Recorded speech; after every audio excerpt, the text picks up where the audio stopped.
Pledge of Allegiance. Thank you. I pledge allegiance to the flag of the United States of America and to the republic for which it stands, one nation, under God, indivisible, with liberty and justice for all. Thank you. Something to start the meeting with, something to say here? Oh, roll call, sorry.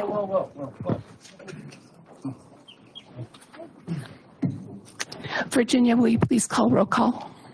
Yes. Mayor Wallace? Present. Catherine Frank Engelhardt? Present. Helen Halal? Present. Alyssa Johnson? Present. Marie Kelso? Present. Andrew Lubin? Here, Luke McKee? Scott Robinson? Present. John Vitarella? present. Our Borough Solicitor? Present. Present. Thank you. Is this Randy? Yes. Sorry, thank you. And our Borough Manager, of course? Present. Thank you, Virginia. Right, thank you. If I could just, Madam President, prior to our meeting tonight, we met an executive session, discussed police personnel matters, including litigation, including about the chief. Thank you. Thank you, Randy. Before we get started, I just want to make an announcement. I will be resigning as president effective this minute. And I'm also going to turn the time over to our mayor to conduct a reorganization. Thank you. Thank you, Catherine. At this time, I'll take nominations for council president. I nominate Helen. Second.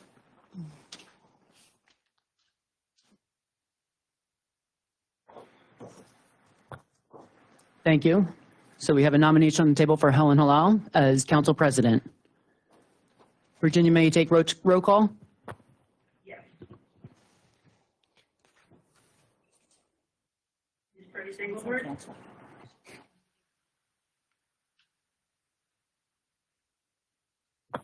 Absent. She left the meeting. Oh, I'm sorry. Okay. Can real quick before did she resign as council president or did she resign from council as well? I thought she resigned as council president, but I don't know. I mean, She said council president. I think She didn't say goodnight. I guess we'll have to replay the meeting, the minutes to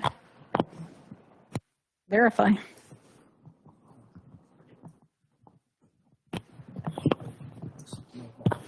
Okay, can we continue with roll call, Virginia? Yes. Ms. Halal? Yes. Mrs. Johnson? Yes. Mrs. Kelso? Yes. Mr. Lubin? Yes. Mr. McKee? Yes.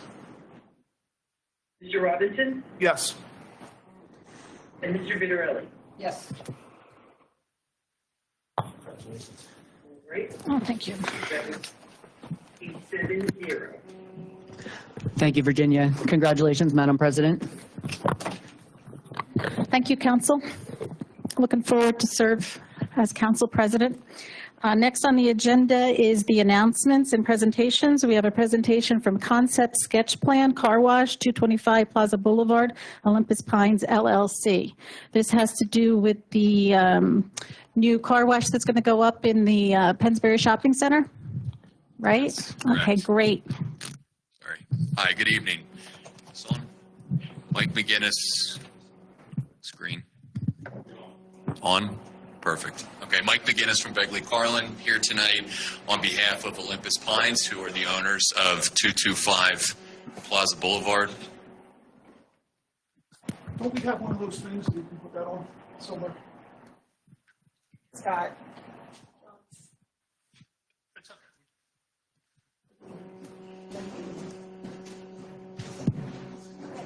I can. Hold on. I mean, it's It's picking up. I'll put it up. Nope. No. As long as nobody minds the germs with the microphone touching. That's fine. All right. Good evening. I'll try that again. Mike McGinnis from Begley Carlin here on behalf of Olympus Pines, the owners of 225 Plaza Boulevard. And I think as council knows, this is with respect to the Plaza Car Wash in the Pennsbury Plaza Shopping Center. We've submitted a sketch plan which was reviewed by Gilmore and Associates and had a good conversation recently with the Planning Commission, which resulted in some minor design changes to the plan. But really the purpose of tonight and why we appreciate being before you for a conversation is to introduce Trevor and his team to Borough Council. We have had the good fortune, my office has, to represent Olympus Pines on a number of different properties in the Bucks County area that they've recently acquired and have either developed or in the process of developing. We really strongly believe that this is a very impressive operation, which you'll hear more about momentarily. We circulated some materials to the borough for distribution, and I think you'll see, and those materials speak for themselves, but when Olympus Pines acquires properties and they redevelop or develop properties, in this case a car wash, they make a substantial investment in the community and really deliver a high-end product. The big picture here is we are demolishing and replacing an old existing car wash and bringing to bear a much nicer, newer car wash, which has a number of improvements. Trevor will get into some of those momentarily. Mr. Dumack, who's our project engineer, can get into some site specifics if Borough Council would like to hear about those. But there is going to be a massive reduction of impervious surface with this site. I think it goes down by approximately 9,600 square feet. So we're going to be adding a bunch of green space as part of the redevelopment. The building square footage is significantly reduced from the current car wash to what Chesapeake Olympus Pines is proposing. And then additionally, I think what really separates Olympus Pines from a lot of the other car washes that you might be familiar with is their employment-focused agenda. And when I say that to a lot of the different municipalities, people tend to roll their eyes and go, this is a car wash. You know, what can you mean about employees and what we're going to do for the community? Trevor is going to speak to that in greater detail than I'm going to, but I just want to set the table that this is a much different operation than what you're used to hearing about. Tommy's, which is the type of car wash brand that we build here, is the largest car wash franchise in the country. It is one of the highest grossing American franchises across all platforms. They have subscription services. So you're going to see as part of this design, nobody ever exits the car. So when they pull up, you have a number. Okay. You have a number of people who are going to subscribe to the car wash. They're going to have their license scanned. They're going to enter the queue, and then they're going to go right into the tunnel. Unlike most car washes, this is not a conveyor situation where you lock into place and then go through the tunnel. This is a moving system with a much wider tunnel than you're used to seeing. So in addition to a lot of the environmental features, which we'll get into as part of this presentation, that allows for greater access for EMS services. So for example, a number of car washes, people have issues if a car gets stuck. We don't know how EMS providers are going to access the tunnel and get into the vehicles. Because of the width in the tunnel as part of the Tommy's development, you are going to have... You're saying, what are you talking about, an EMS? Yep, sorry. Now, this is not emergency medical services. No, it is. EMS is somebody that's going to be working there, correct? No, so one of the concerns when you have car wash developments is because of the system where you load a car onto a track and it goes through a tunnel. Right. This is a compressed tunnel. And if there is an issue with the car where something gets jammed with the track, and you have to have somebody that accesses the site to exit somebody from the vehicle, because of the narrowness of the tunnel, it is restrictive for EMS service providers to get access to the vehicle. Because of the way Tommy's designs their systems, with significant feet on either side of the conveyor that runs the cars through the tunnel. It is a much easier operation, and we found that fire service providers, ambulance providers, they have easier access to get people out of the cars in the event that there's an issue as you're going through the tunnel. And this is part of the comprehensive positive development that Tommy's has compared to most car wash providers. So one of the things that we'll get into here is there's a significant environmental investment as part of their development. They have a very thoughtful tunnel design.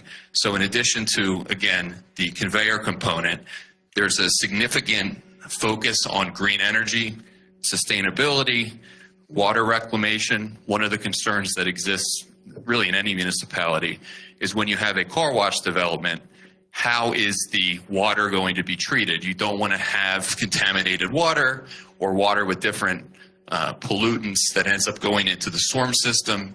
Tommy's develops their sites, and I'm using Tommy's, I guess I should say this at the outset. Tommy's is the franchise, Olympus Pines is the franchisee, and Trevor and his partner Mike Cianelli have the franchise throughout the Northeast.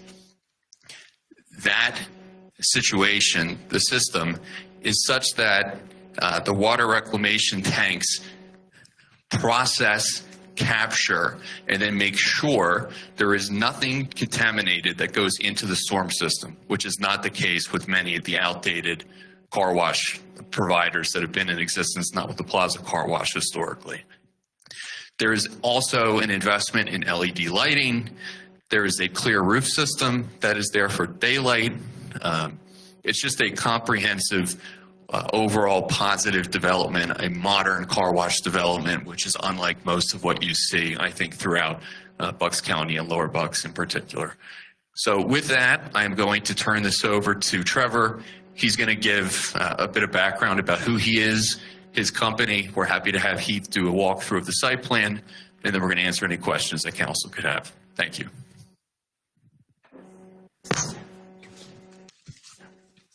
Hey, it's great to meet you all. Thanks for having me tonight. My name is Trevor Sperry. I'm the co-founder and CEO of Olympus Pines.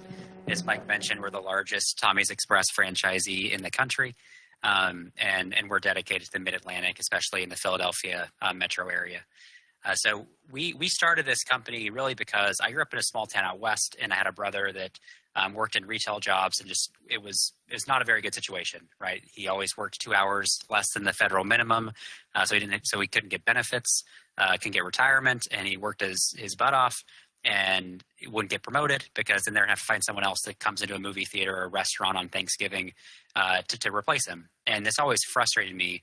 And my background's is really in banking. And I went back to grad school to try to find a way to create better retail jobs. And that's where I met Mike Cianelli, who was getting out of the Navy. He flew the F-18 in the Navy, and then worked at Apple. And we were at business school together. And he wanted to create really jobs for veterans coming out of the military. Didn't have a lot of options because not a lot of them had a lot of education that he worked with. And so we put our minds together and we found this car wash.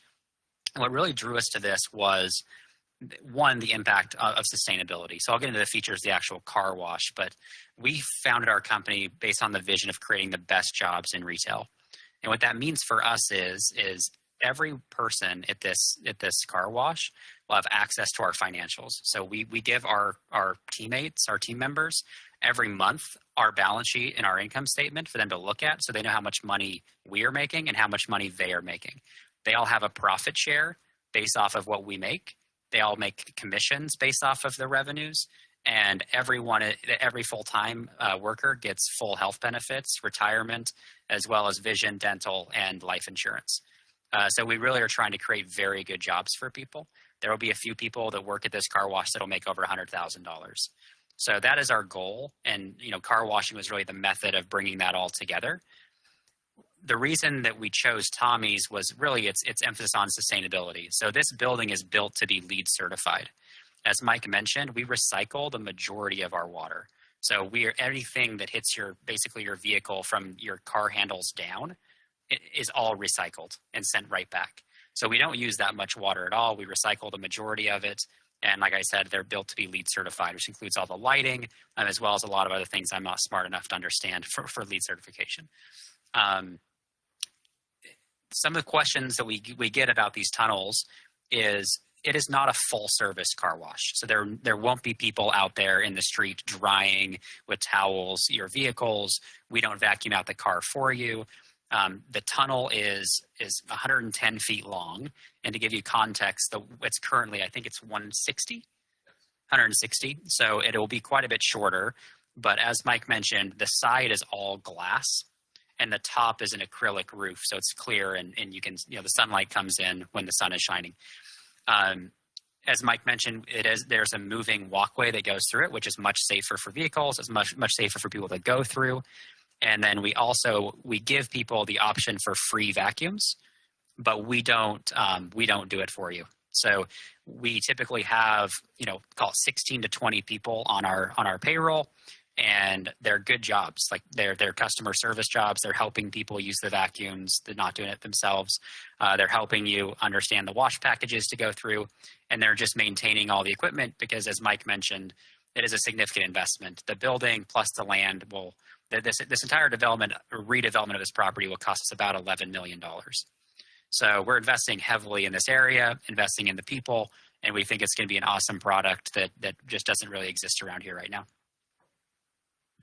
One of the other things, so we recently went through the land development process for the former Andy's Diner in Ben Salem outside of the Corman properties.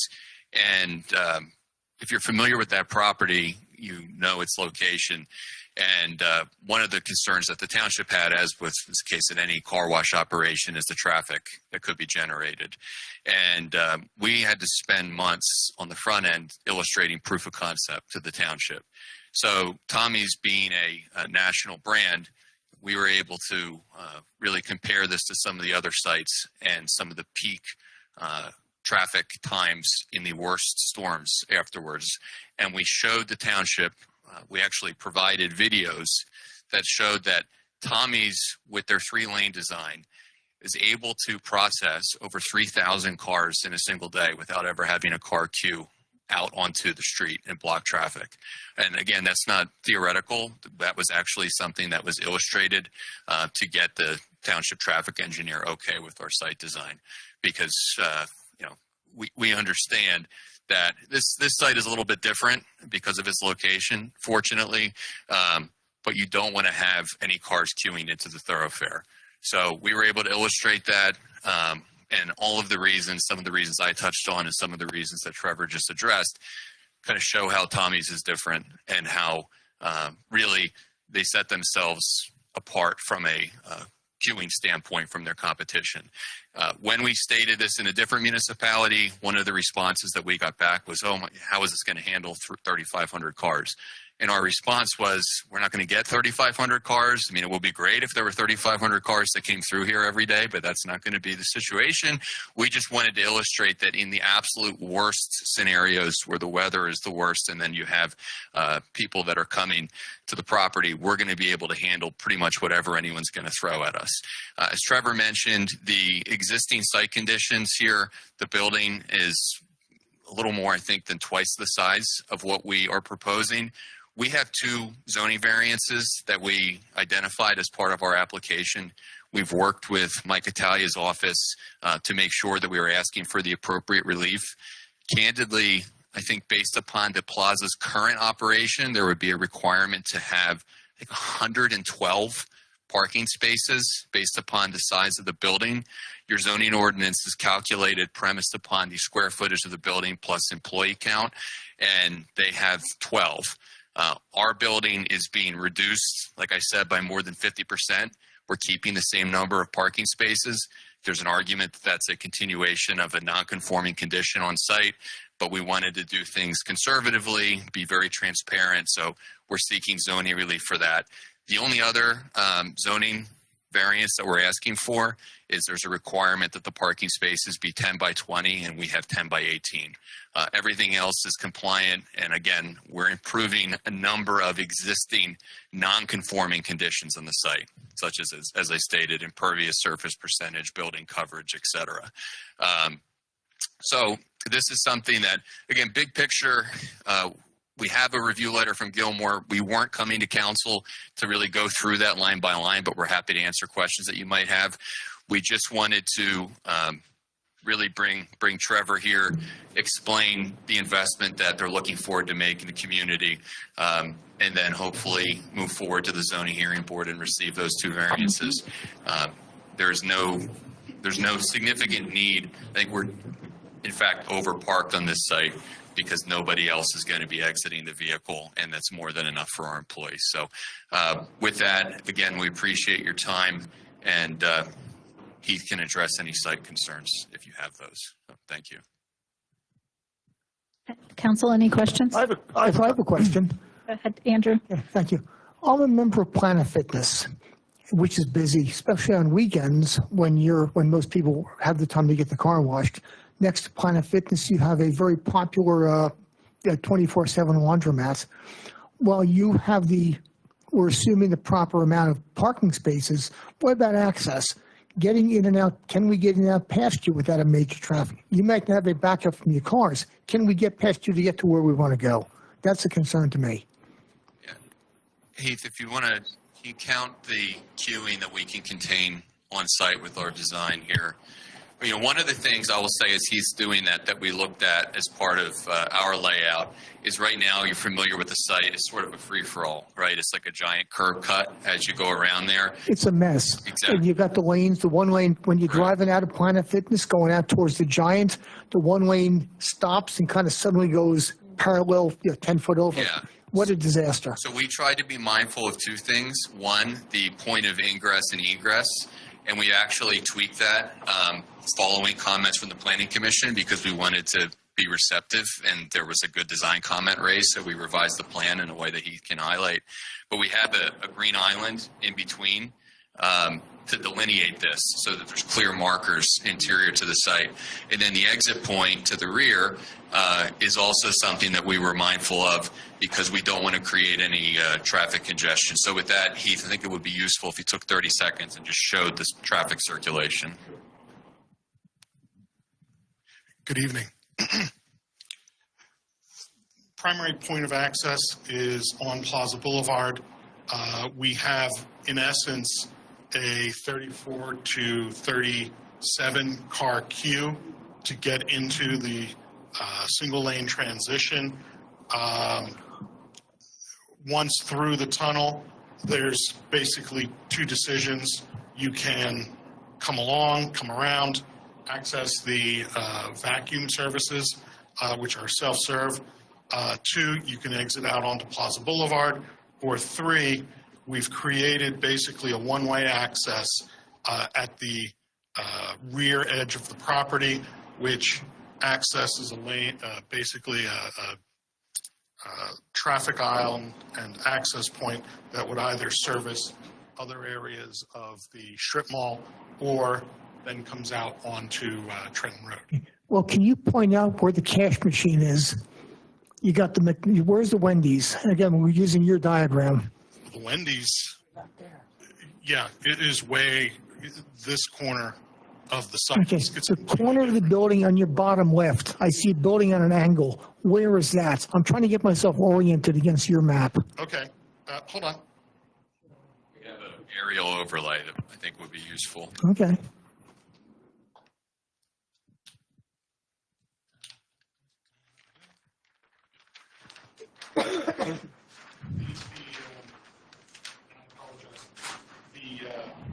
This is the dry cleaners that are shut down. The red barn, correct?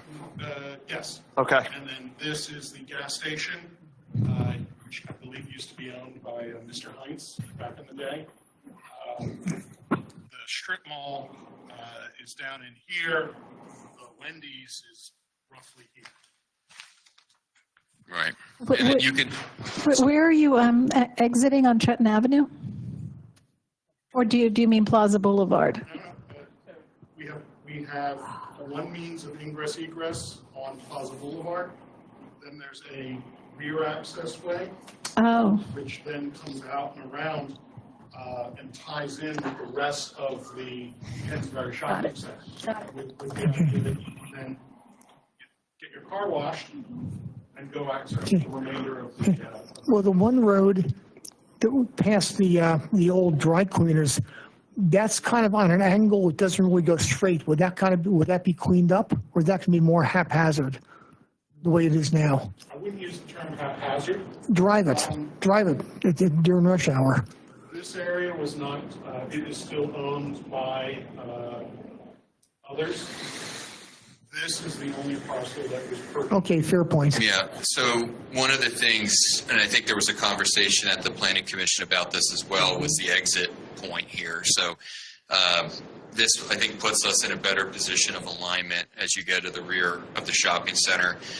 And I want to say this portion of the site, which is redeveloping where the current tunnel is, really, one of the things that was not mentioned that I think is worth pointing out, just because it's pertinent from a zoning standpoint, is we have the number of vacuums here that people are going to utilize, but those are not inclusive of our parking count. So we're not double counting the vacuums. The parking is in addition to the vacuums. And this maneuver was modified after the Planning Commission conversation. So you come in off of Plaza, you queue, and as Heath mentioned, you need to have in excess of 40 vehicles. And one of the things that I'll say that it could confirm with Trevor, the total average time from entrance to exit is 2.5 minutes. And the reason why that is so quick compared to most other car washes is you have a number of vehicles who are going to be coming here that are going to be part of the subscription service. So they come in, the license scanned, they immediately enter the queue. The other individuals are going to be paying, obviously, as part of the car wash. And then as you get into the tunnel, it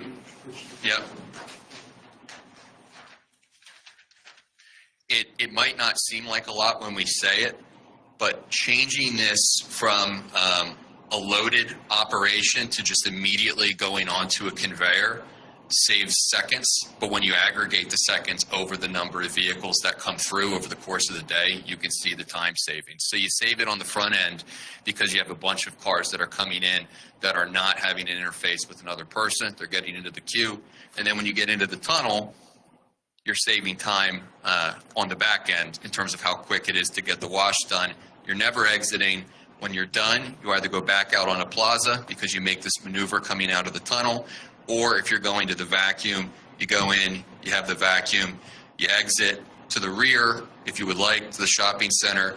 And then I understand and I agree, the shopping center is imperfectly designed, but there's enough of a run here that we're not creating any traffic hazards by the cars that want to exit to the rear.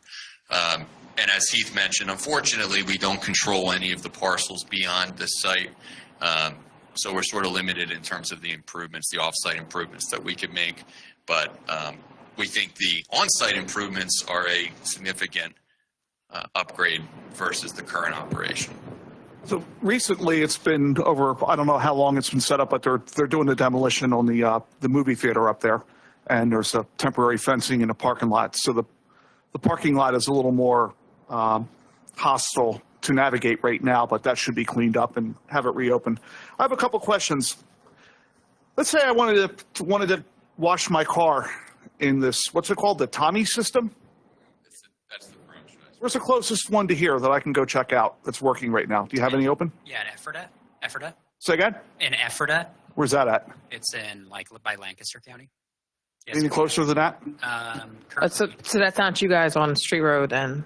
No. Okay. So this is... Well, we're building, we're approved in Bensdale on Street Road, but we haven't begun construction. We're finalizing agreements. Well, will it have brushes in it and wipes, or is it just a high pressure water? Yeah, so you're asking if it's touchless or not? Yeah, because we have one of these down here where you pull into it and you don't drive through it. It's the Jiffy Wash right by Route 1. You pull in and it's like a big thing that moves back and forth. Yeah. But there's no brushes. It only is a high, it's like a bunch of little pressure washers, I guess. Yes. And in my opinion, it doesn't really do a good job. Yeah, so touchless is kind of kind of the white whale of car washing. It sounds like it's good, but it doesn't wash your car that well. So we do have brushes. So you'll actually, when you go through, there'll be two, we call them like combo wraps. So you come in, you get really technical and nerdy here. There'll be they're called wheel blasters. So a silver pole on both sides that have 3 high pressure water things spraying off people's tires and wheels. Then there's an underbody flush to get all the salt and all the dirt out from underneath your car. And there's 2 wraps that'll go alongside your car. And as you drive by it, another brush will come and get the back of your car. And then mitters, which are the... When you say as you drive by it, aren't you stationary while this is happening? Yeah, but you're sorry. Your car's in parked, but we're pulling you through it. Okay. So you'll be sitting there and you'll be going through it. Then you'll get pulled through these hanging brushes that get the top of your car and your windshield. Okay. And then you'll get sprayed, and then it happens again. Okay. So obviously from that map there, the direction, it's with the current footprint in new, the direction's still going to be the same as it is right now. Exactly, yeah. Okay. So you'll go up, there'll be 3 lanes. The outer 2 lanes, as Mike mentioned, those are license plate readers. So you'll have 2, like their membership lanes and non-member, and do they all get funneled into one That's tunnel correct. entrance? Okay. So what was my last question? Oh, weather. Is it an all weather? Let's say the atmospheric temperature is -5. Will it still be open, or does it have to be closed down? We try to stay open unless there's employee safety concerns. So if we're worried about employees not being able to make it to work, or it's just too cold and there's going to be freezing pipes or something, then we'll shut down. But we typically, maybe 1 day a year that we'll shut down. We're open all the time. And well, if it's pouring rain, obviously no one's going to come wash their car, but we'll just do interior cleaning and make sure the site looks good while the employers are there. Okay. Thank you. Yeah, no problem. So sorry. No, go ahead. Concerning the flow of traffic there and your business model, is it app driven? Great question. So we pun intended, we do try to drive everyone to the app. Okay, and is there a scheduling element to that as well, if that's the case? Not yet. Okay. No. So the way that the app works is you can manage your membership. We have 4 different wash packages. So the top wash package, this is probably something we should cover. From a single wash, it's about $24, but that includes like ceramic wax. But the cheapest wash is about $12, which is really like pretty good deal for people. And then we have unlimited subscriptions starting at $24.99 for the bottom package and $49.99 for the top. And it's truly unlimited. Someone once came 71 times in a month, and I don't know, we're not that fun, but it's truly unlimited. But most people come about 3.5 to 4.5 times a month. And so you can manage what wash package you want on the app, and it's tied to your license plate. And so you go through those outer 2 lanes, it knows what wash you're getting. It scans your license plate, you go through the wash. That's for subscriptions. It's also cool, even if you don't want a subscription, you can just put your credit card on there, and then every time you go through, it'll just charge you single washes. And that's why we can process faster, is a lot of people don't want to wait at the window, and you don't need to. So you can still use the app lanes. And that's why we call them app lanes and not member lanes, even if you're not a member. I just have one quick question. I'm glad to see you're hiring 16 to 20 people. I'm not sure how many of those will be full-time versus part-time, but were you making a concerted effort to do it online, or are you going to put up a sign so that residents who may be looking for work may have an opportunity to get a job here, Yeah, great question. So we do both. We have signs up saying now hiring once we get to the point where there's a building and people start getting excited. And then we use local, like Indeed ads, but on a local basis. Can I ask a question there too? Because I'm sure this would be something that Trevor's interested in. I know next door in Falls, they have the job fairs. And then when we have clients that come through, they coordinate with our office to say, hey, can you reach out to your clients to make sure that they're participating in that? And our clients have always taken advantage of it. And I'm sure that would be something that we'd absolutely, we want to stay as local as possible first. So we'd love that information if that exists. So there's what you were saying before about the reclaiming the water. So there's not going to be an issue with, let's say, like tonight when it goes on to 20, like not like the trail of water that goes down the street like it did with the plaza that it can freeze up and just the water's all contained and recycled inside, correct? That's right. And there'll actually be, Heath can talk to the engineering, but basically what happens is the entire site is designed like a little pit. And so we want all the water to be caught and recycled in our site. So not only are we recycling a lot of our water, we're actually going to be recycling a lot of other water that's coming in, like call it the rainwater that's blowing in there. It's going to also get recycled and used. And so everything is designed to flow into the site. There will be times, if someone drives off real quick and, it may be dripping a little bit. Yeah. But in that case, like we lay down salt, and then there's also, especially in the front lanes and sometimes in the exit lane, we have ice melt systems built into the concrete. So it's not dangerous.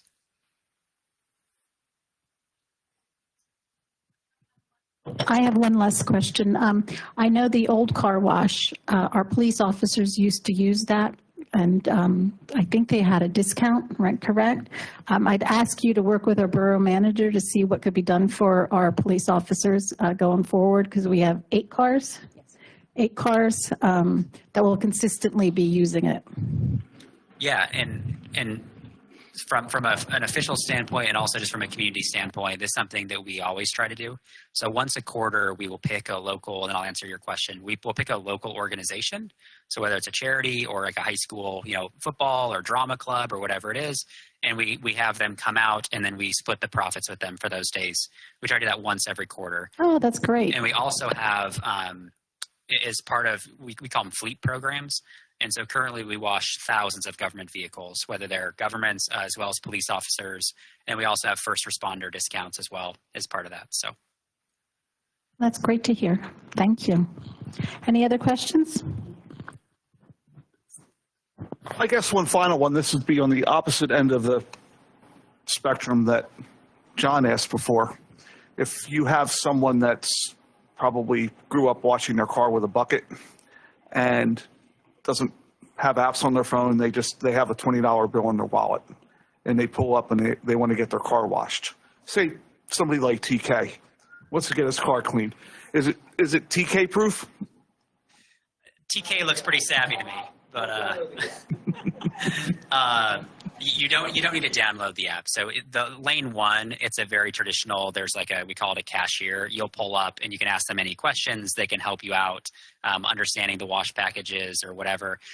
The second part of your question though is there are some sites that we have that are cashless, and some sites that are we will keep taking cash.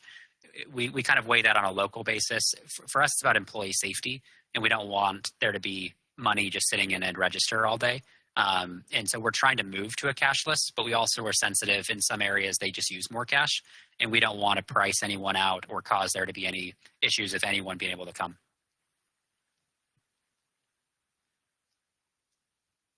Nothing else? Nope. Okay.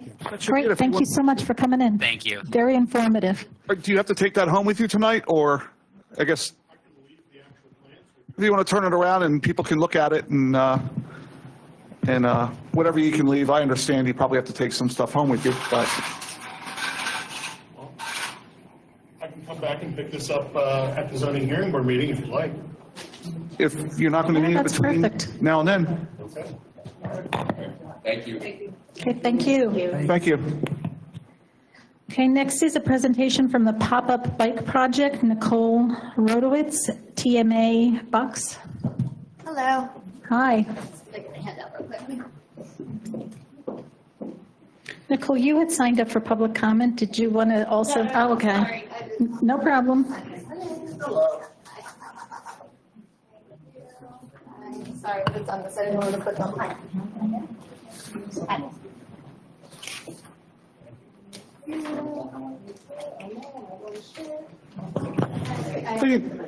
Randy, is that your building?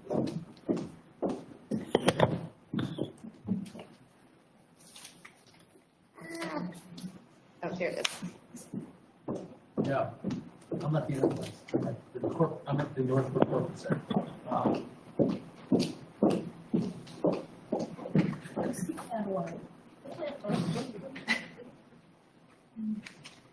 Thank you for having me here tonight. I don't know if I need to hold it. I'm kind of loud. All right, we'll see what happens. So my name is Nicole Rodowitz. I'm here with TMA Bucks. TMA Bucks is a nonprofit that helps out in municipalities for all different transportation issues. When I got hired last March, the actual project that I have been put on is a demonstration bike lane event. So we started talking to Morristown that time last year, and now I'm here hopefully to make a reality in the spring. So I looked at your active transportation plan that was recently done and came up with an area. On the plan it says South Side Loop. It's where the Morrisville Riverfront Preserve sign is, and the dog park, and then the open park area. Just so you know, this is just an idea of a location. If you do decide to go with the project, whoever wants to be involved, we can pick out a spot for the pop-up. This is not set in stone. I would need to have a meeting with the engineer for the municipality to get their feel for the location wherever you do decide to put it. So just a little bit of why live demonstrations, so there's infrastructure money available. And live demonstrations, what they do is they allow you to survey the community before the demonstration, do the demonstration, and then survey the community after the demonstration. So without spending hundreds of thousands of dollars changing infrastructure, instead, you're spending a few $1,000s getting community support and figuring out if this really is a good spot for whatever you're choosing to do. In this case, it would be a bike lane on either side of the South Delmore Ave. And it gets a little tricky there because you do end up having, first of all, the pop-up can be however short or long you want it to be, but there is residential housing where people do rely on street parking at a portion of that road. I live in Newtown Borough, so I know street parking is very important, and that would be something that we'd want to demonstrate in the plan when we do the pop-up to show, okay, you lost that spot. Let's say it's like, you take a spot away for a portion of time, and then did they hate it, or did they actually not need that spot? So some of the different ways the engineer can look at this is, first of all, you can do 2 bike lanes on either side. There's also something called a bike boulevard that has come up in recent conversations. Bike boulevards are more traffic calming. So you might do Shero signs. You might do a lot of signage and like wayfaring, like this is the way to get to this, in this case, it would be the Morrisville Riverfront Preserve. Because as you all know, the canal trail ends, and then you need to figure out where to go next when you're coming off of the trail. So there's a lot of different ways that the pop-ups can be established. And really, it can be something very simple for a very short period of time, just 2 or 3 days. Or ideally, we would be able to do it for a lot more, closer to 10 days, because what that'll do is you'll actually have some bicycle counts during that time period, so we could see whether or not there are people actually using that lane successfully. So if you have any questions for me, I'd be happy to answer. I have one. Yes. So we see how wide the street is. How long is the bike path going to be? So typically 5 feet is the least amount. No, I don't mean. That would be up to. It can be, if we did it in a situation where it's event driven, meaning you set it up for a few days, have an event on a Saturday, and then keep it for a few days after. You really don't need to do it that long, because you're basically just trying to drive people on bikes to that area, and then you're just kind of showing them. But like the one I did in Doylestown Borough was like less than half a mile. So there it would be much shorter, I would think. So this isn't geared towards the people that wear like spandex and with their helmets on their head and So one of the 50 miles on reasons, their bike? right. So one of the reasons, I mean, it really is up to the municipality what they're trying to draw. I mean, because of the fact that the canal trail is there, I mean, it's definitely that could happen. You could get some cyclists versus a mom and a dad on a bike with their kid. For Morristown Borough, I see it as being, Morrisville, excuse me, thank you.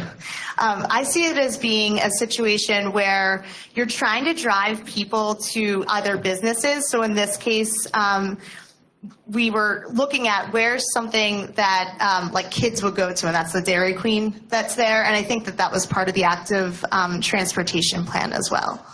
So to answer your question, one thing that we had spoken about was, I had attended a recreation board meeting, was trying to get some sort of like a bike repair station there. So a bike repair station would be something that would drive more of your cyclists there, right? So they hook their bike on and then they're able to fix their tire and all that kind of stuff. So that would be something. But if you did the event more community driven, you could do it where you do helmet checks for little kids and you get the school involved and you get the police involved, because police at the end of the day are the ones that handle all of like bike rodeos. I don't know if you've ever heard of a bike rodeo. And that was something that it involves community, it involves safe routes to school, and then also just gets the community involved to say, hey, we want more safe ways to get from point A to point B.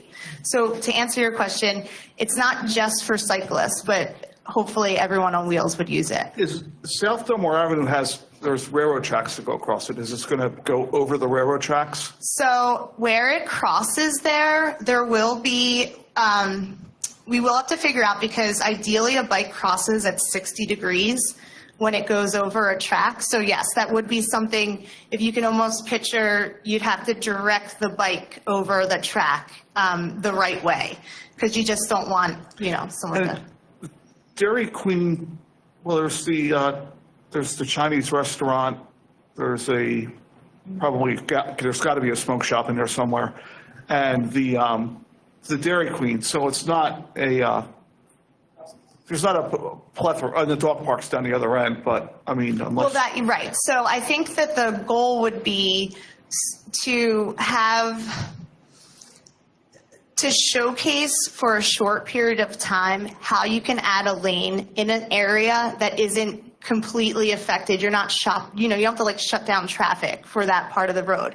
If anything, you're trying to give awareness to people in a car to say, hey, this is where kids are playing there's a dog park right there. They might be trying to get from there to Dairy Queen. I mean, I don't know, I guess if you're saying that that's not a common thing that people do, then that's what I was saying. You're a Borough more, so you would tell me, hey, that's not really the place that we think it would be established, in a way that even on a pop-up basis to try it out, it just doesn't make sense. How much does this cost the borough? I mean, you're talking about engineers. I'm assuming you're talking about painting lanes. You're talking about making residents move their cars off the roads. Right. So this whole project is through the Delaware Valley Regional Planning Commission's TOP grant. So what I'm able to do is, when we work with the engineer, if you choose to use the engineer within your municipality, then they can be reimbursed through the grant. If it ends up being a situation that you want to do it on such a short-term basis that you just want it to be a pop-up just for a few days, at that point, we wouldn't be able, because you don't really need to engineer that. It would be more of like an event application in that case. But if it is something, as far as funds go for a municipality, the way that, so let's say the paint, it's usually a partnership. So let's say the paint costs $1,500, then so that could be covered through the grant, but then I need your public works to be on board. So we don't have someone that comes in and does the work. So then that's where the partnership lives. And how long are you anticipating this pop-up lane to be? Because the homes on Delaware Avenue don't have driveways. Right, correct. So one of the things that you can do, because that road is wide enough, is for the demonstration purposes, actually put the lane within from the curb to a car, so a protected lane, and then you would just single out parking spots. And that does not have to be done in any kind of permanent paint. That would literally be done, like that side of that part of the road would be done in like a tape out situation and completely like coned off for that time period. So you're showing it so that you're basically showing those people that what it would be like to have the lane without it actually becoming anything permanent. And actually right now, even in the state of Pennsylvania, you wouldn't be, even if you wanted that, even if everyone was all for it, that bill is not passed yet. So you would literally just be demonstrating it for the purpose of the event. I understand, but where do you expect the people that live on South Pennsylvania, Delaware, to move their cars to? So the bike lane would go in between where the curb is, and then the bike lane, and then they would park on the exterior of the bike lane. Protected bike lanes are actually noted to be very safe also. Have you done a study in a high traffic area? I know you mentioned Doylestown, but we have 3 bridges that come through here. And we get a lot of traffic, especially down in the river area. So, just trying to equivalent that. Have you done studies in those kinds of areas as far as keeping those areas safe? Or like Helen pointed out, parking concerns. Can you give us an idea of that? So yes, the Delaware Valley Regional Planning Commission has these projects all over Bucks and greater Philadelphia area. To answer your question though, the municipality needs to want this in order to bring it to the community, and they need to want the idea of active transportation. They want to make sure pedestrians are more safe. So if you only focus on cars in a community, then more cars are going to make it. I don't think that's the concern solely, right? Like I asked you about safety. So I'm looking at our streets. I live on one of the busy streets. I have people who unfortunately break the law every day, right, driving down my street like it's a highway, right? So I'm looking at, you've got folks on bikes now. No one's used to that lane. And we've got people hightailing it back to a bridge. So I'm asking you about the safety of that, especially when this looks like something new, as opposed to, hey, let's not do it because people can't park their cars. I can see a car parked where it's not normally parked, not being noticed by somebody who's choosing to drive 45 miles an hour, 65 miles an hour.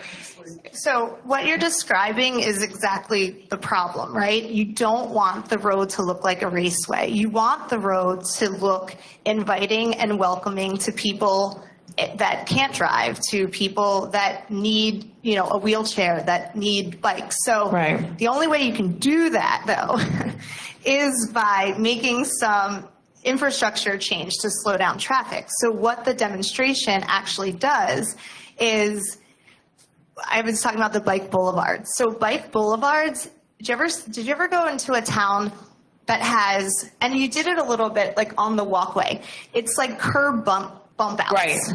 Right? Mm-hmm. And what that does is it gives the pedestrian a way to cross, and it gets them a minute to say, I'm here, so slow down when you're coming the other way.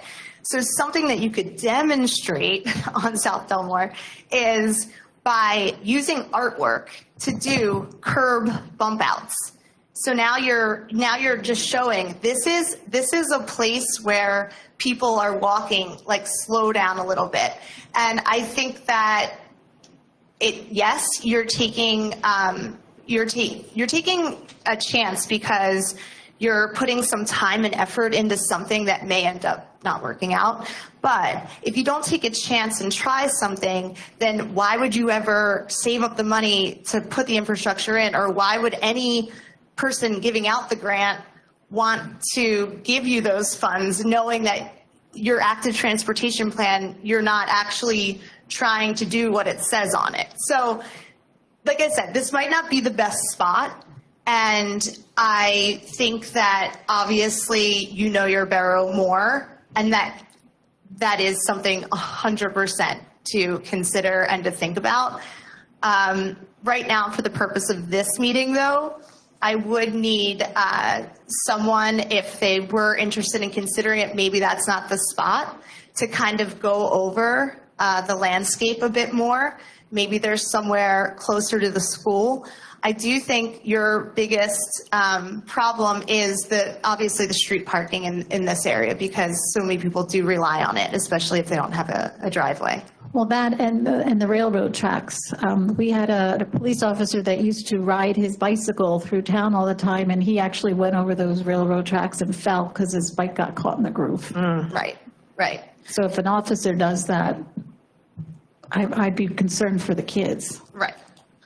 Right. So I guess it seems like at the end of the day, this obviously is not a good location, but the idea of showcasing a pedestrian-friendly environment somewhere in your town has to be something that is a goal of a municipality that just did an active transportation plan in 2019. So it's just a way to show, without spending all the money, just to give an example of what a complete street could look like. Okay, thank you. I have a question for Debbie. Debbie, were there any other locations thought about? No, I think that we thought that was a really good idea, because I also thought that we talked about putting the bike lane on the other side of the street that doesn't have parking, so that the bike lane would be. Yes, it would, yes. Right. Yeah, but that's also where the railroads that also comes over there. So the other thing too, I mean, what it'll do is if you teach kids to ride over the tracks the right way, I mean, I hate to say this, but people just need lessons. They know, they sometimes they just don't know any better, but that's the only spot really. So that it would didn't we talk about blocking that off too, stopping it at some point down there? We talked about blocking it off. We also thought that it would be a really good location because it's along the riverfront. It takes you from you could go down from 2 open space areas, 3 open space areas really, down to the Dairy Queen, and eventually you could go one more block, you're downtown, you could go one more block, you're at the park. Right. So it really seemed like it was the best location that you could do that. If you only would have to shut down the street for one day if you were doing a day event. Right. But that marking, that temporary marking, could stay for up to 10 days. And as people are coming around, they can see that and they become more familiar with the idea of bike lanes, which most people, if you travel outside this area, are used to bike lanes in urban areas. They're everywhere now. So did I miss that the idea was that the street was going to be shut down? Because I'm asking you about safety and other places that a study's been done where you've looked at, keeping folks safe and doing this study. No one's used to it. No one's expecting it. Right. And yet they are accustomed to utilizing our roads and doing so in such a way. So did I miss that? So Nicole, It's wider and flat, so that's one of the other things. There's a lot of good visibility. No, I get that, but is the street, I'm asking about the same, is the street going to be shut down? So we had talked about, we had spoken about doing an event that would bring bike safety. It would bring, we were talking about like bike repair things. You can do helmet checks. We could find out if there are kids that need helmets. And then that's something else that my TMA can figure out if you have kids in need. Usually we do that through the school district to find out what kids that may need something. We do it in a way that nobody has to know, but you get a free helmet. Things like that. It was supposed to be, yes. So to answer your question, for that community event day, yes, because that's going to draw a lot of people that would be stopping in, getting the information, and it would almost be like an earth-friendly Earth Day, because, reduce, reuse, recycle, why don't you try a bicycle, like that kind of stuff, get the community involved in general. But to use the engineering that is through the DVRPC, that would need a commitment of a longer event, because the idea is that it is in a spot that you would once you had funding, would make something permanent if you could. So you would want to pick a spot. That's what I was saying. You would want to pick a spot that eventually you see the bigger picture of it being, a traffic calming area. So the bike boulevard, the difference than the lane is you're using artwork for the bump outs, and then you actually just do Sharo, the Sharo signs, or you could use the Sharo markings too. And in that case, that's something that could be left forever but by the time the pop-up's over, we would remove like the planners, everything that's making it traffic calming there, that would all be removed. And that would only be for the 10 days. But yes, we had spoken about for the actual event, if that would happen, to shut off to get police involved and shut off the streets on either side. The other option was down on Downmore, but because the speed limit's 35, it's narrow there. It would be much more difficult there. And then having it on Bridge Street would be disruptive. So this seems like at least if you're looking on weekends, that area is there's definitely traffic that goes through there, but it's not as constant as say Bridge Street. And this would be just to showcase the bike lane and what it would be. And then, yes, that event for that Saturday would be closed off from, I believe, Philadelphia, then down to that track. And then try and, again, bring everyone down into Bridge Street too for downtown. You got the Dairy Queen, and then down into Bridge Street too with all possibly having like the bike rack, a temporary one there so people could bring their bikes down there and then enjoy the downtown as well. But it would be blocked off, so no traffic really would go in there for the event, but they could stay up for. And I think the point brought up about Pennsylvania being as dangerous, as it can be coming off the bridges, I guess all the roads coming off the bridges. The whole point of this is to show, like, this is what you do in a community. If you want to ride your bike from point A to point B, great, but there should be a spot to lock up your bike so that then you can walk safely to the next destination, and maybe you're not like driving through the cars. But that has to start at a really young age of education, because if the kids don't figure that out when they're in elementary school, by the time they get older, they just think they, run the roads and they can do whatever they want. So that's why part of this is education as well. I have a quick question, actually, for our acting chief right now. Is probably 40-some years in law enforcement. Have you seen any of these in your travels? Do you have any insight on this? Because it involves public safety and cars, and it's probably right up your alley. Any thoughts? Have I seen bike lanes? Yes, all over the place. Pop-up bike lanes. No, I think this is actually a very novel approach to introduce a community that does not have that. I think it's a very interesting concept, but I don't take sides on these types of issues. But one of the former communities I worked in, they completely changed their traffic plan and in some sense added a lot more calming.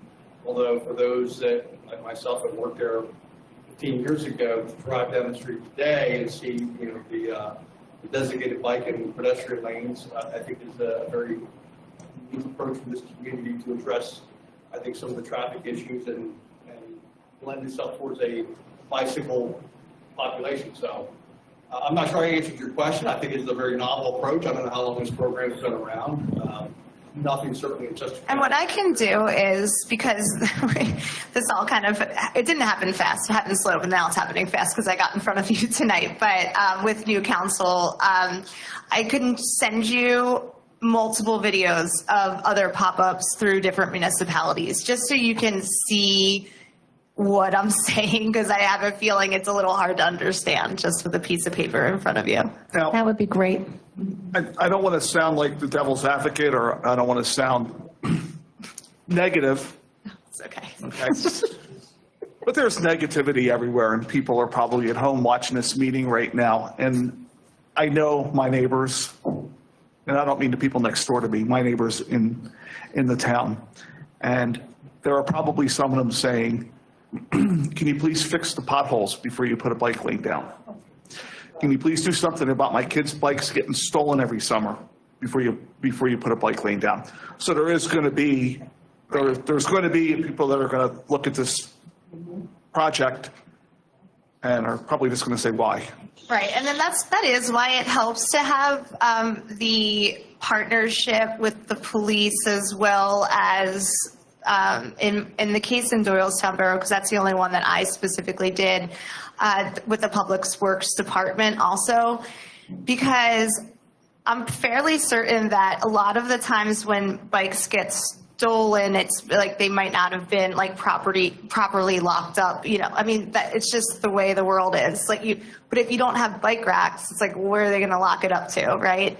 I don't know. So I mean, that not to say this would by any means solve any of those problems, but it's giving a picture in time. It's showing what something could be with everyone agreeing on something.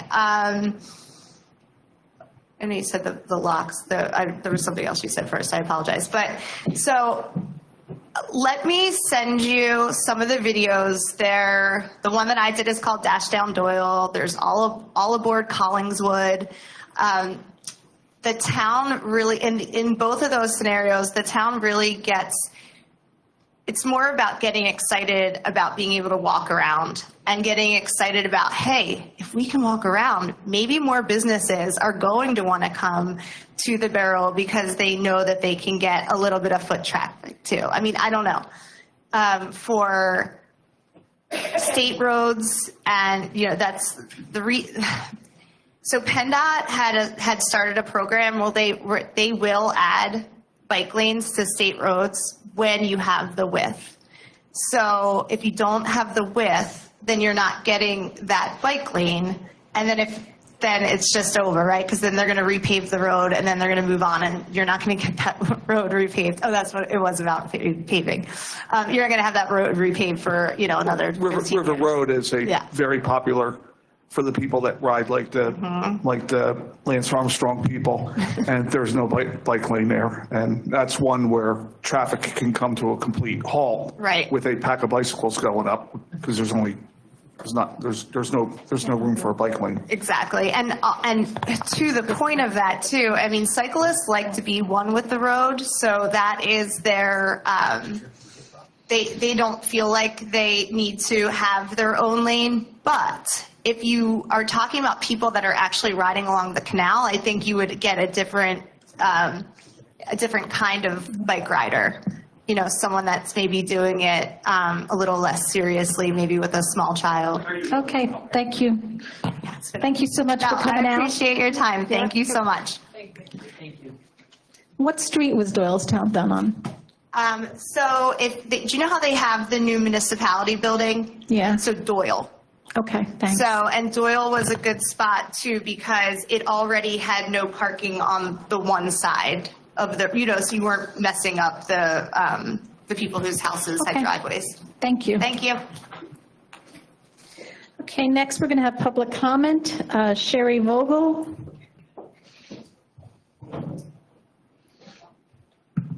She was way taller than me. Okay.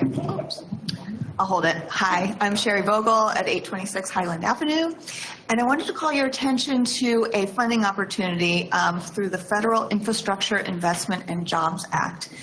There's grants available for funding electric vehicle charging stations.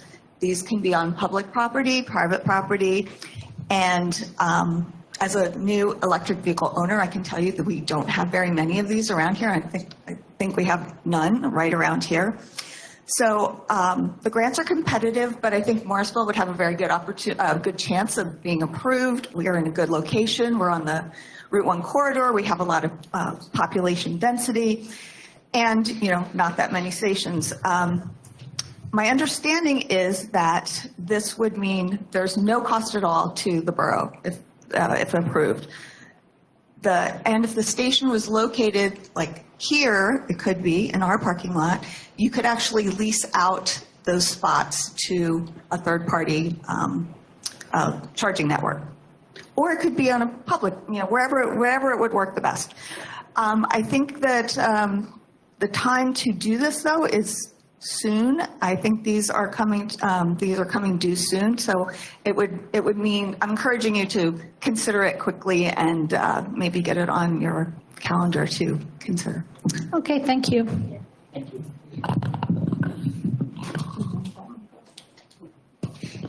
Okay, next is Debbie Colgan.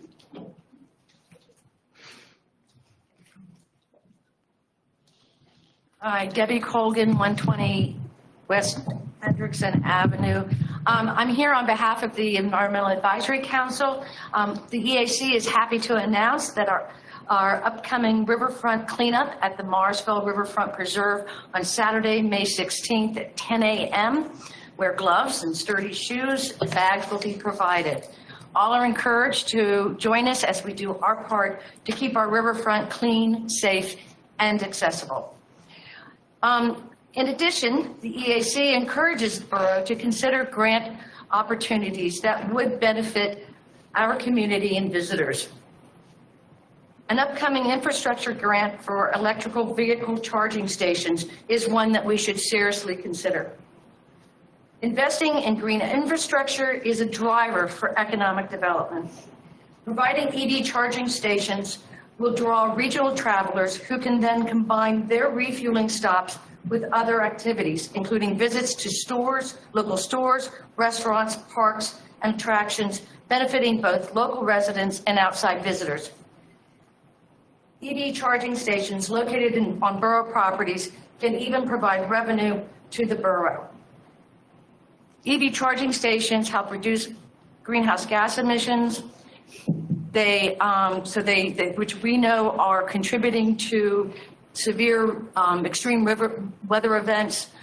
EVs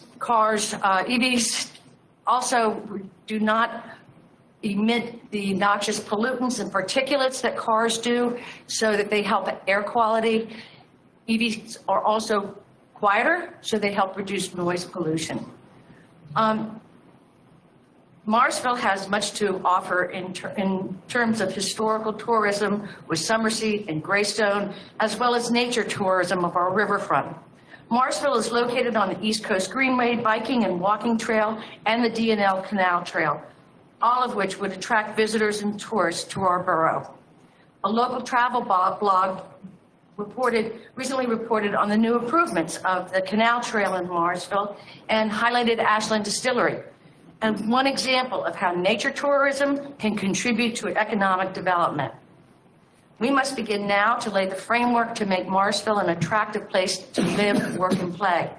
EV charging stations are just one piece, and along with taking steps to create a more walkable and bike-friendly town, we support healthy lifestyles and responsible environmental stewardship that attract a desirable development, tourism, and ultimately a place to call home. These are actionable steps that the borough can undertake now. The Morrisville EAC envisions sustainable community focused on intentional, regenerative development and conservation. Morrisville has a rich history and vibrant ecosystems that deserve to be protected and celebrated. Thank you.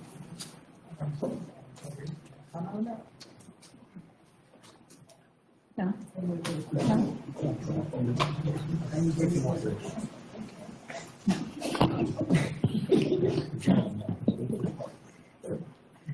Okay, that was it for public comment. Should I let him comment? Yeah, go ahead. Yeah, go ahead. Thank you, ladies. Actually, I'm familiar with that grant. I think Scranton's been approved. Do you know? I don't know if you did. I'm just highly motivated behind things like this, and if it's okay with the council, I'd like to reach out to Scranton just to see how the process has gone. Yeah, go ahead. I do know that I think the only thing the borough has to do is simply apply for the grant. That's all. Just reach out to them and then just let the borough manager know. Will do. Thank you. Okay. All right, next we're going to do approval of the minutes and the bill list. I'm going to move to a consensus kind of voting. So I'm just going to assume that everybody is going to approve these, and anyone who has any objections, please state them. So we're going to approve the minutes of the biannual reorg meeting of 1/2, the regular meeting, a council meeting on 116, and the borough special meeting on 124. Anybody have any problems? Motion passes 7-0. Oh, you have to make a motion. I'm sorry. So moved. Melissa? Second. Second by Scott. Virginia, did you get that? Yes, thank you. Thank you. Okay, so motion passes. Anybody have any problems? Motion passes. Oh, you have to say all in favor? Oh, okay, all in favor? This is new, so I'm just trying to get to it.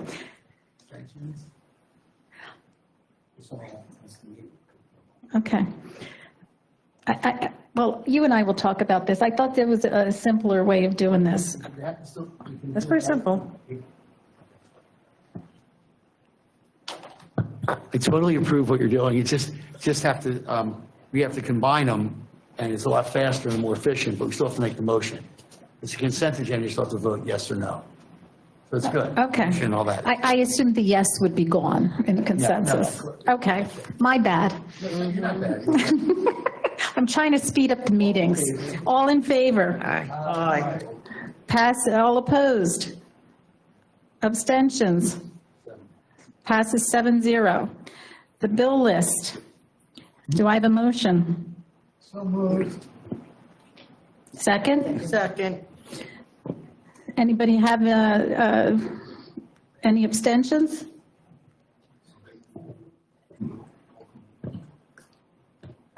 All in favor? Aye. Opposed? Any issues, abstentions? Passes 7-0. Okay, on to the reports, the mayor's report.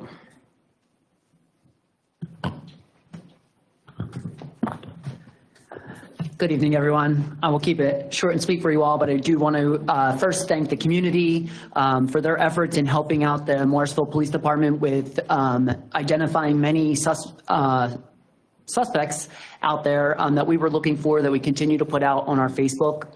And thank you to the Morrisville Police Department, to Chief Simpson and his partnership and leadership down there, and for us getting out that much better communication than we have in the past. So, and it's because of all of you that with that communication that we're able to identify multiple suspects in such a short period of time. So thank you all for that. Thank you, Mayor. Now we have the police chief report. Chief Simpson. Thank you. Congratulations. All right. I just handed out a document. My apologies for not getting that to you sooner in the packet. My apologies.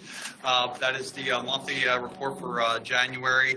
Well, I haven't done much digging into this. It appears as if, obviously, in the Part 1 crimes, crimes are up as it relates to vehicle break-ins and vehicle thefts. Calls for services are down though, but I hope to in the next month to do a little bit deeper analysis on some of these things. I want to segue off what the mayor just said a few moments ago. The last couple of weeks we've been, I'd say, very busy trying to improve upon our communication piece with the public and work diligently on our Crime Watch website page, which we've had for some time, to start to reactivate the news feed, which is basically a blotter of like information that's happening on a weekly basis. While there's one thing we have changed that I'm resistant to change back, which has to do with the identification of people for low-end offenses, we did put in the unit block for people that are, curious about where those events may be happening. And I understand the newsworthiness and the value of that. We are working towards getting the mapping feature up and running. We are in constant contact with Crime Watch, and I have Nicole and Kathy both working on this on a daily basis. In fact, we even have it migrated and over to our Facebook page, and we've had some short-term success on that, as well as identifying people that that are wanted and desperately needed to be taken into custody. In fact, one person turned himself into custody in Binghamton, New York, after seeing our post. So congratulations to the efforts of the officer and the efforts of the administrative staff to get that those things done. One of the things that we're also working to sort through and kind of understand what the process and system should look like would be the tips part of that. So we have Tips that were sitting in the queue that were stale, I've assigned them for follow-up to, now again, tips could be stale in 5 minutes, but we are looking to see if there's information that should be turned over or has any follow-up value, and to understand what that looks like. And obviously going forward now, knowing that that function works, to stay on top of that more on a daily basis, not a 6-month basis. So we're working on getting that much improved. Could you explain to the residents what the tips queue is? Do they have to give their names? No. So there's a feature on the Crime Watch website, which is operated by the police department, where community members or people even from outside the community can submit an anonymous tip. That's great when we actually take the tip and then put it to use and understand what that information means. And that had not been performed in quite some time. So we've got that rectified in the sense of, like, we pulled them all out. We know what they look like, and they've been assigned for some type of analysis to see if there's any value to that information.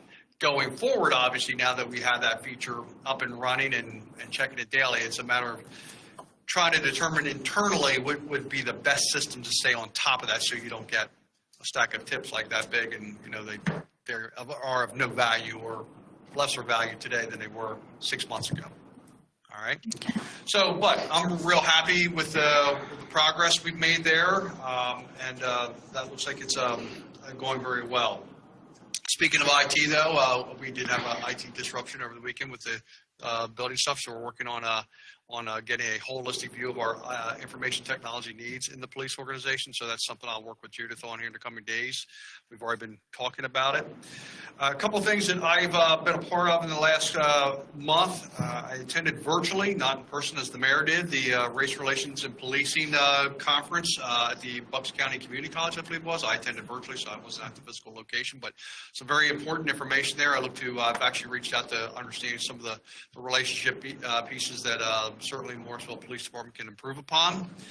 And I attended the interviewing portion of the co-responder program that we are going to be partnered with, I believe, for the next 2 to 3 years. It's a Bucks County program for co-responder out to mental health situations. In fact, I received an email today. I wish that person was actually in-house today, but she won't start until March 23rd. But I was a part of the interview committee for Lower Makefield and Yarley's police staff and the organization itself, and I think they picked a very good candidate, and I'm excited to see her onboarded with the county and Morrisville getting somebody at our disposal to help us with those kinds of issues that are, obviously very challenging in law enforcement.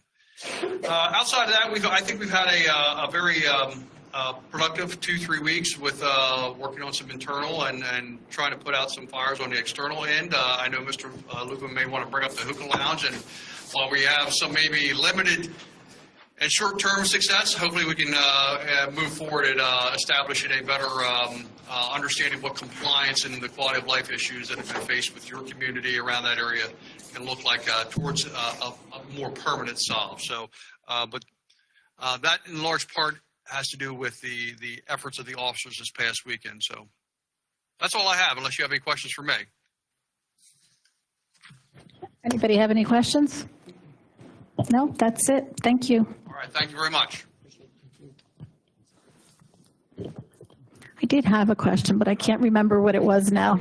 I can't remember what it was. I'll get you. I know. I can't remember. Okay, so now we're going to do the manager's report. Good evening, everyone. We talked about this a lot. The final closeout of the grant process is taking place regarding the Bridge Street project with PennDOT. What we're doing is we're coordinating a ribbon cutting ceremony. Originally, we were going to try to work with the MEAC to organize this. The PEC has asked if they can do that. So I wanted to let you know, let the MEAC know that PEC and DNL Heritage Corridor are very interested in hosting this. So I said that we would work with them, if that's okay with everyone. We are getting wonderful informational turnout via emails and so forth. PA DCNR would like to be there, and the Secretary of DCNR would like to be in attendance and come here to Morrisville and speak.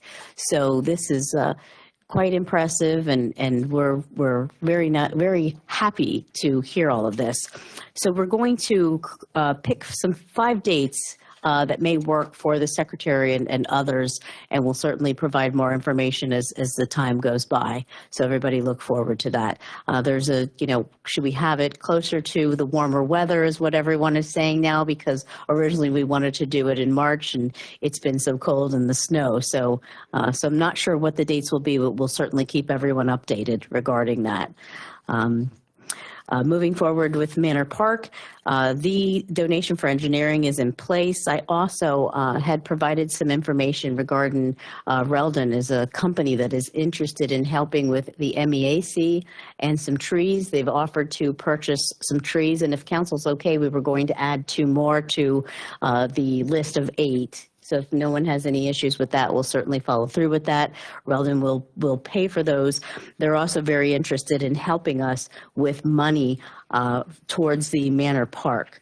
So this is very exciting with what's taking place. And on the agenda this evening, Council, you have before you a resolution so that we can resend our CDBG grant regarding Manor Park. We were told that we needed to downsize that grant because the amount of money we're asking for was a little too much.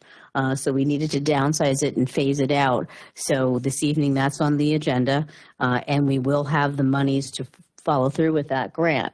So it's very exciting news there also. The other item we had was the sketch plan that you heard of this evening regarding the new car wash at 225 Plaza Boulevard. On the agenda this evening also, you will see an area where the zoning hearing application for 225 Plaza, they're requesting 3 variances. And if you liked what you saw this evening and you're not opposed to those items that they are requesting variances for, then you would not want to send the borough solicitor to the hearing. If you're opposed to those items and you would want to send the borough solicitor, that is when you would vote this evening to do so. So I was hoping to enlighten everyone regarding that. And if you have any questions, we can certainly, myself or the solicitor could help you. Excuse me. I also have been communicating with the Bucks County Community Planner regarding the 2021 comprehensive plan. We're going to be working on that. It'll be coming up in the upcoming meetings. There's also a Planning Commission meeting letter that is in everyone's packet this evening, and it's also on the agenda just for discussion only. There's no vote necessary.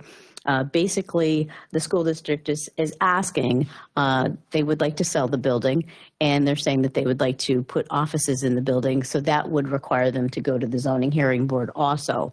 So they're kind of trying to ask for a feel from the Bucks County Planning Commission and also the Morrisville Borough Planning Commission. What are your thoughts? Our Planning Commission said they had no problem with the sale, although they would need to go through the proper channels with whatever would be required if they wanted to do any development. It was suggested that maybe they could voluntarily donate the building to us. I suggested that several times. So I didn't hear anything about that, though. So I thought that would be a wise idea.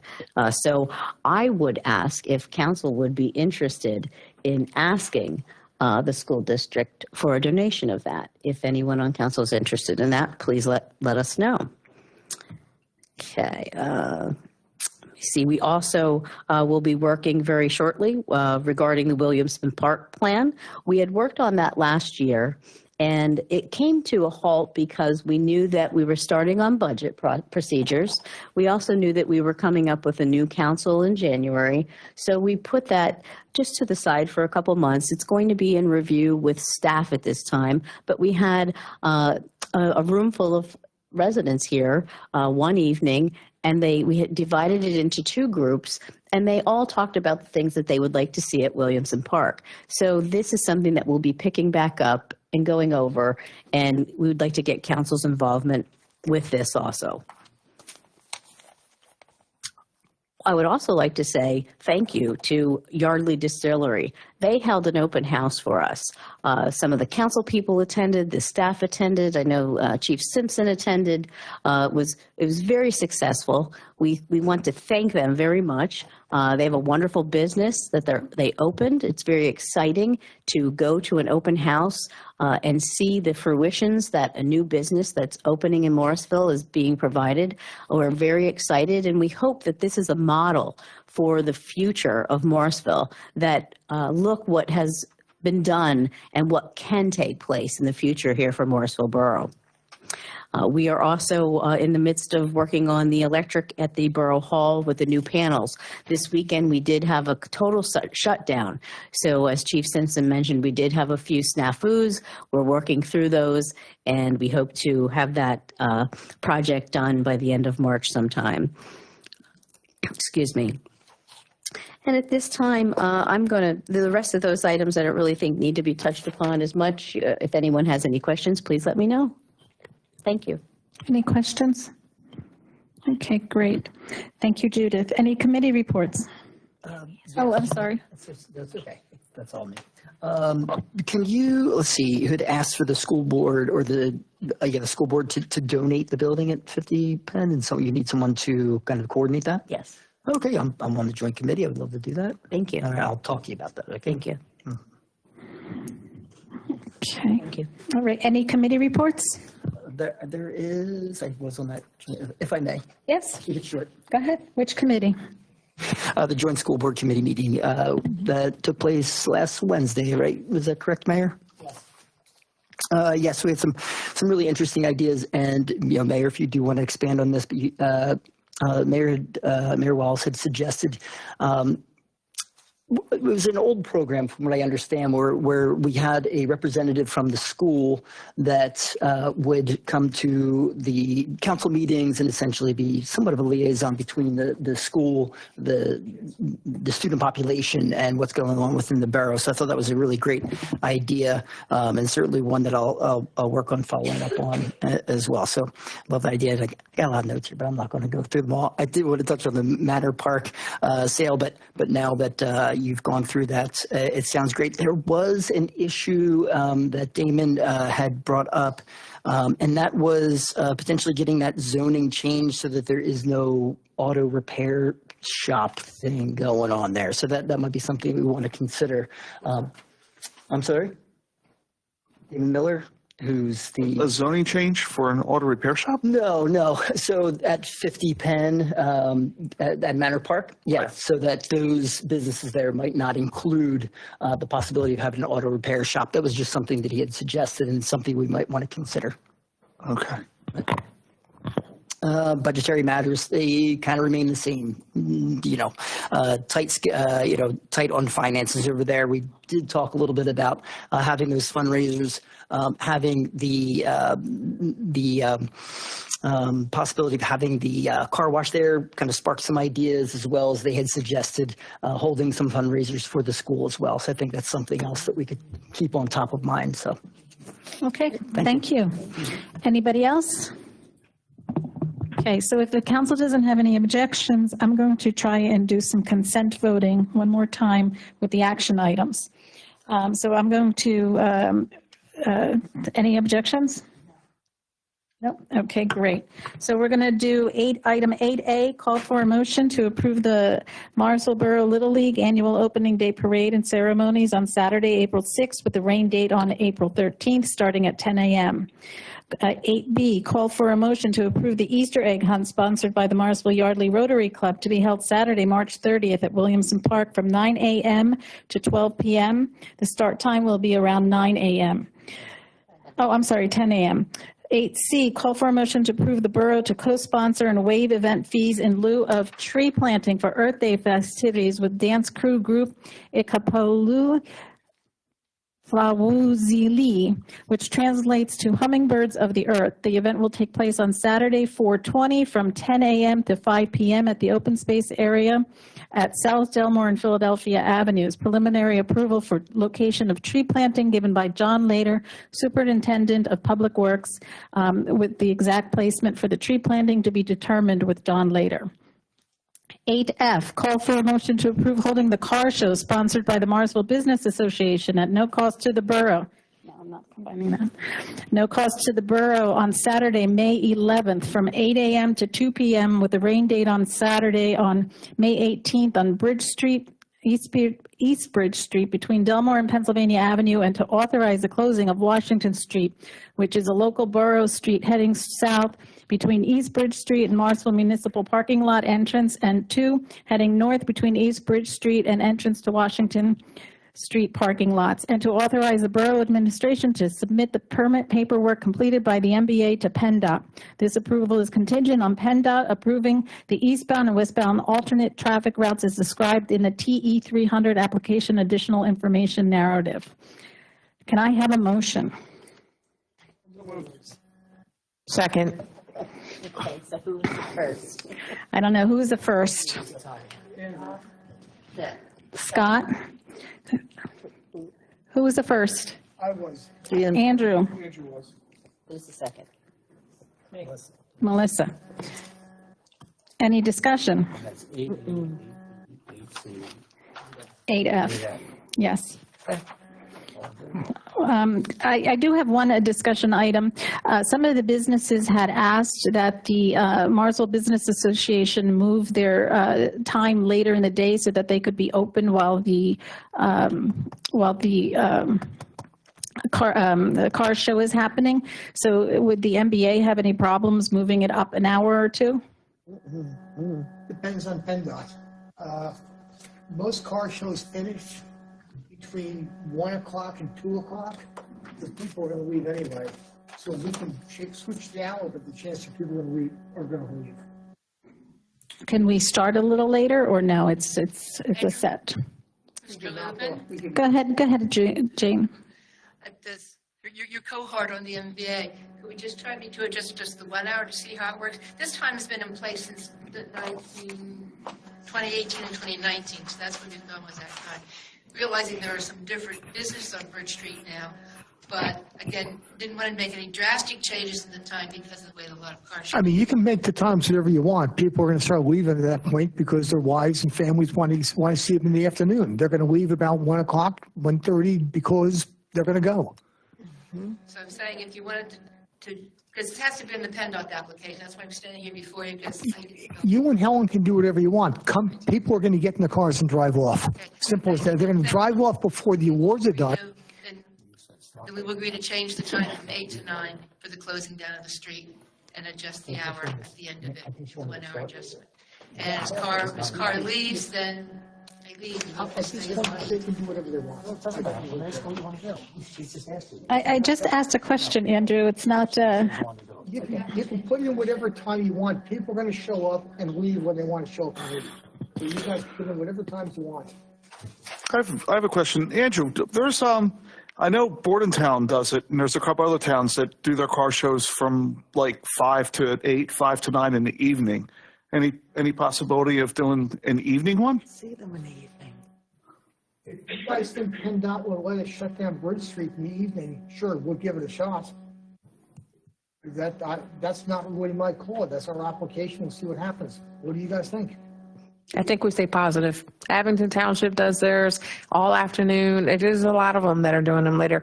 I think if we try to do it, and, you know, I know, Andrew, you guys have been working on getting some vendors to sell food, which I was going to talk to you about that later. I think I have a resource for you.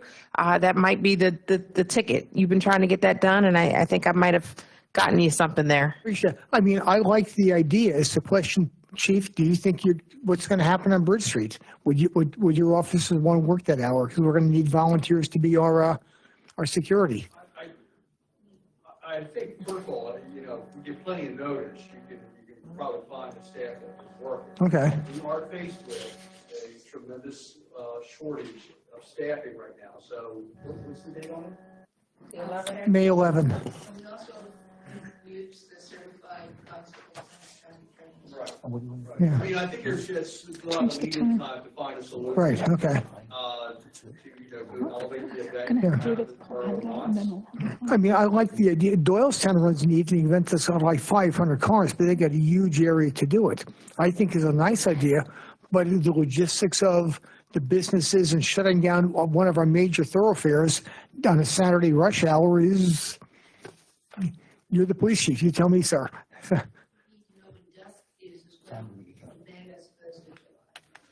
Okay, I'm going to leave Judith to talk to PennDOT about that, and so then I'm just going to. I mean, I'm all for it if we can get PennDOT and the chief on board. And yes, we'll have plenty of time because if we got May dates, so it's not like we're doing something, what's McIntyre doing next week? We got Okay, plenty so of time. I'm just going to change this to say for the time to be determined. Great. And we'll work with Judith to figure that out. So if nobody has any problems with that, so all in favor? Aye. Any objections? Abstentions? Passes 7-0. Going to combine consensus vote 8D and 8E, call for a motion to approve the Parks Recreation Committee application for music and food on Saturday, July 13th, from 2 p.m. to 8:30 p.m. at Williamson Park, and a call for a motion to approve the Parks Recreation Committee application for Celebrate Irish on Saturday, 9/14, from 10 a.m. to 8:30 p.m. at Williamson Park. Can I have a motion? No, Can I have a motion? So moved. Can I have a second? Second. Discussions? Yes, could we table this and then see who's going to be on the committee and how we're going to run these? I mean, you can ask me questions about the car show. We can do that now. Yeah, I'm not even sure. that's I'm not even fine. sure who's on these committees at this point. I don't have a problem with these events at the park, but I would like to know, is there going to be any further expense to the borough? So Alcohol. So do we want to table it till next month? Because Catherine's not here to have a conversation with. So do I have a motion to table? So moved. Second. So Andrew and Luke. So can I, No discussion. so we have a motion and a second. So Motion to table, it takes precedent, you just vote on it. the motion to table. Yes. Yeah, so we're going to vote on it. Correct. All in favor? Aye. Any objections? Abstentions? We voted to table the motion 7-0.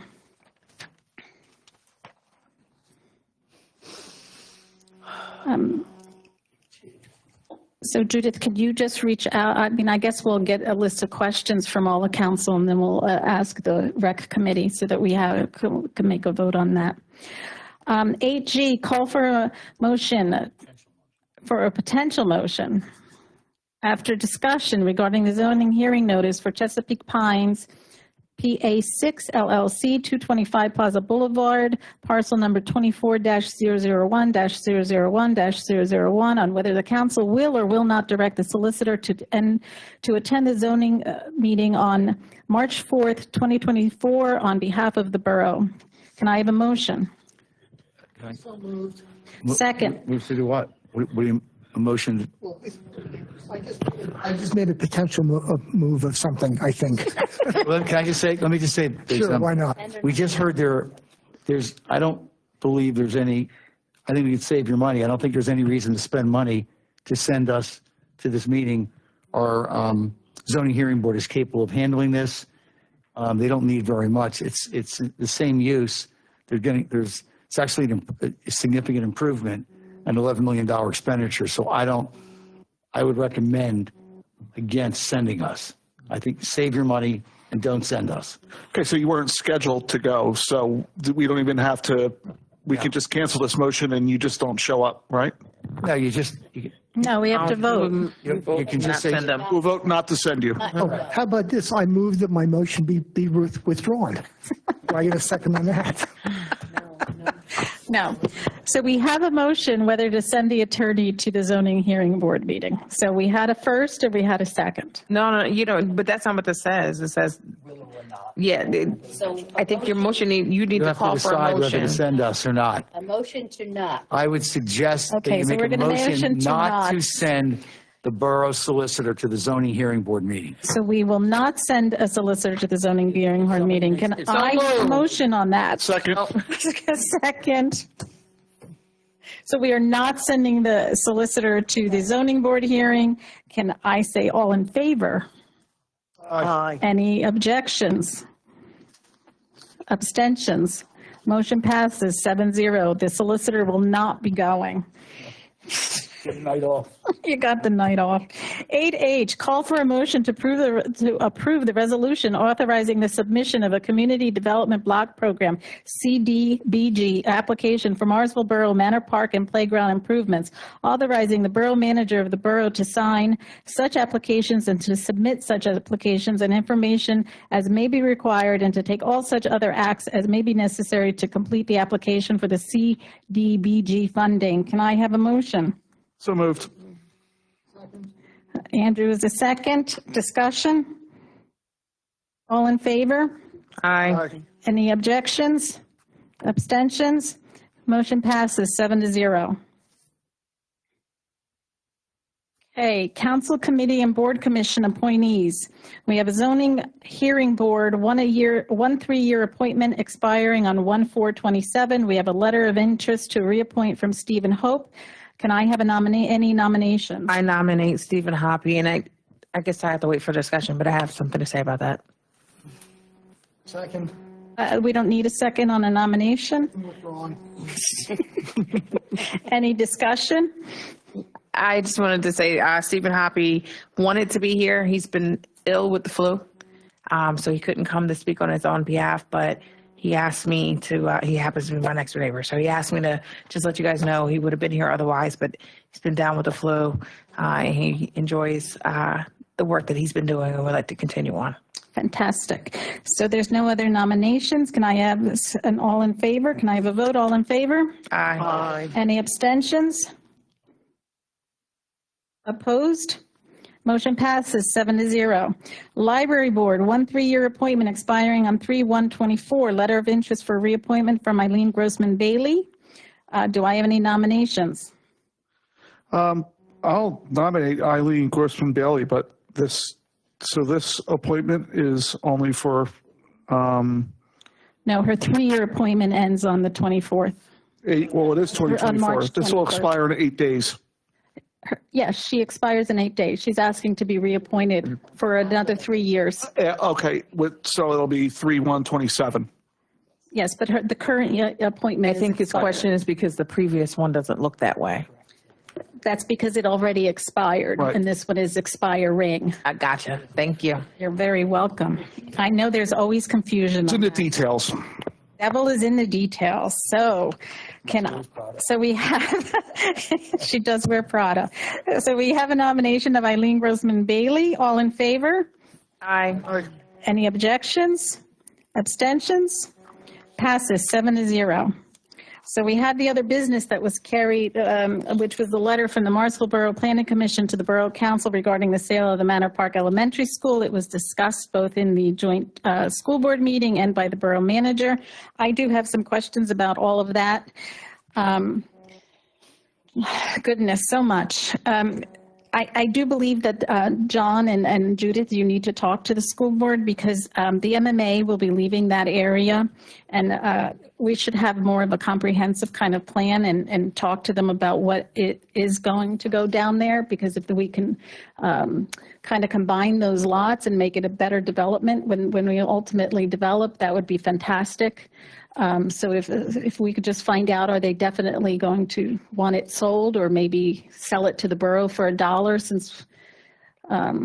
This was something that you had brought up, is that correct? Yes. Right. Yes. Okay, yes. Yeah, so the other thing, I'm a little confused as to some of the things that they had said. They didn't really define what they wanted down there. They said office space and flex building, and I'm not quite sure what that is. So I think we need to find out what exactly they want to put in there, because it is a residential area. This is what they wrote. They want to use the property for multi-tenant office/flex building. I think that needs to be discussed. It's very residential back there, and I don't know if that's something that would be wanted there. I would like the residents to come out and comment on this as well. Yeah, I agree, if I may. I agree. I think once it moves into private hands, I'm not so sure how much sway we might have in dictating which businesses go there. So it's a bit of a gamble in that sense. So. Yeah, well, the zoning would have to. Correct. And I was going then, to say, they still have to go through planning and zoning. Right. They just can't put what they want. So and that's a chance to send the solicitor to go. you're going to that. That's what I'll probably be at. So this is a long way. This is just so you understand this. This is required under the act that they have to notify us as the governing body when they're going to do this. And that's all this is, a notification. Formality. We're a long way from anything happening yet. Thank you. Okay, so now borough officials, anybody have anything? No. I think I have one thing. We had a truck meeting on January 31st. It was a huge turnout for the public here. Lots of things were discussed, and we sent some things over to Steve Sanacero's office, and we have an answer to some of the things. Regarding the gas leaks on South Pennsylvania Avenue. And her letter says, "Hello, Judith. I wanted to let you know that after the meeting last week, I followed up with PECO to ask about the gas leaks in the area of South Pennsylvania Avenue recently, and if PECO felt the roadway and excessive truck traffic were contributing to the gas leaks. The response that I have received from PECO has repaired 3 leaks on Pennsylvania Avenue in the past 2 years. There is nothing noteworthy. The leaks were repaired and we are not venting gas at any location. We completed our base road restoration in the vicinity of 714 South Pennsylvania Avenue. Final restoration, mill and overlay should be completed within the next 30 to 45 days per our standard practice. I hope this information is helpful to share with the residents who are concerned about truck traffic causing frequent gas leaks. Thanks, Rose." And that would be Rosemary Wenchel, who is the Chief of Staff for Steve Sanacero. So that's what we have for South Pennsylvania Avenue. If anybody in the that lives there has any issues, I would suggest writing an email to Steve. We can provide that to you through the Borough Manager's Office. And if Judith, you could post this on both the Facebook page and on the TV that you have, so that the residents can read that, because we had a great turnout. Not everything was to our benefit, but we're still, just to let the public know, I'm still working on everything. One last item, we were going to have on the agenda that we were going to hire some police officers. That did not make it onto the agenda because of we had to do background checks. So I see Barb is in the audience. So if you could coordinate with Judith, because once you have the list of candidates, I would like to have a borough council meeting at the same time so that we could hire at the same time that you give us the list. Fantastic. That's all I have. Anybody else have anything? No? Motion to adjourn? So moved. Oh, there are vacancies. I didn't see the last thing. So there are a couple of vacancies. The Morrisville Municipal, I know, just when I thought it was over. Judith, did you print this? You hid that on her on the last page. No, I didn't print it, but. Out of order. Yes, I did not print this, no. The Morrisville Municipal Authority, also known as the MMA, has a 5-year appointment for the remainder of an unexpired term, which expires on 1/4/27. The Zoning Hearing Board has 1 3-year appointment expiring on 1/4/27. This is an alternate position. And the Library Board has 2 3-year appointments expiring on 3/1/24. Get your letters in. So now can I have a motion to adjourn? So moved. Second. All in favor? Motion passes 7-0.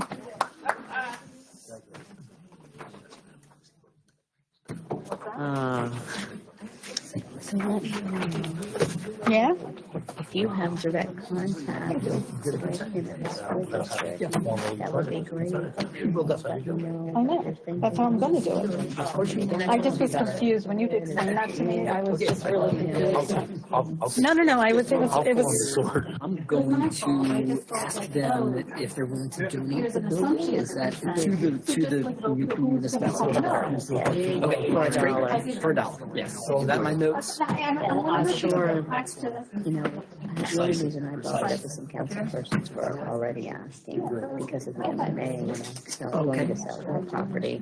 And they were saying, because really, during these properties and something, some big development project take place, that type of thing. So that's really the only reason I was really asking, because I really didn't have any use. You know what I'm saying? And that's probably something they're going to ask you.